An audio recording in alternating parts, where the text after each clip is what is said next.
வணக்கம் நண்பர்களே, இதுவரைக்கும் நம்ம சேனலை சப்ஸ்கிரைப் பண்ணாதவங்க சப்ஸ்கிரைப் பண்ணி வச்சுக்கோங்க. அப்போ தான் நம்முடைய வீடியோ வந்து உடனுக்குடன் உங்களுக்கு நோட்டிஃபிகேஷனில் வரும்.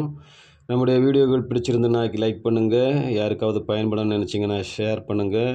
ஏதாவது குற்றம் குறைகள் இருந்தால் கமெண்ட் பண்ணுங்கள். வாங்க கவிதை பற்றிய செய்திகளை, பொதுவான செய்திகளை பார்க்கலாம்.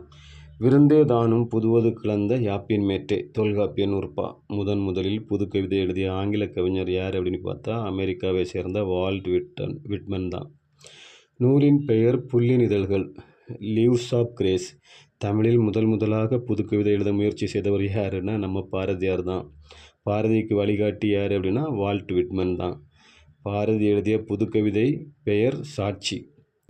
தமிழ் புதுக்கவிதையின் முன்னோடி யார் அப்படின்னு பார்த்தீங்கன்னா பிச்சமூர்த்தி தான்.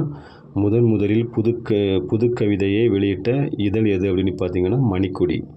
எழுத்து இதழை 1959 தொடங்கியவர் சிசு செல்லப்பா. வானம்பாடி 1971 பல கவிஞர்கள் கூடி கோவையில் தொடங்கினாங்க. புதுக்கவிதையை உரைப்பா என்று பெருஞ்சித்திரனாரும், உரை வீச்சு என்று சாலை இளந்திரனும், சொற்கோலம் என்று கண்ணதாசனும் அழைச்சிருக்காங்க.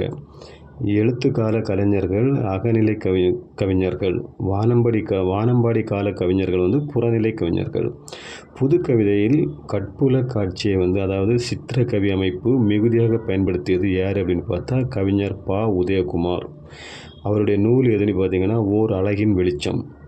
புதுக்கவிதையை இலக்கணம் என்ற நூலை எழுதியவர் யார் அப்படின்னு பார்த்தீங்கன்னா ராஜேந்திரன்.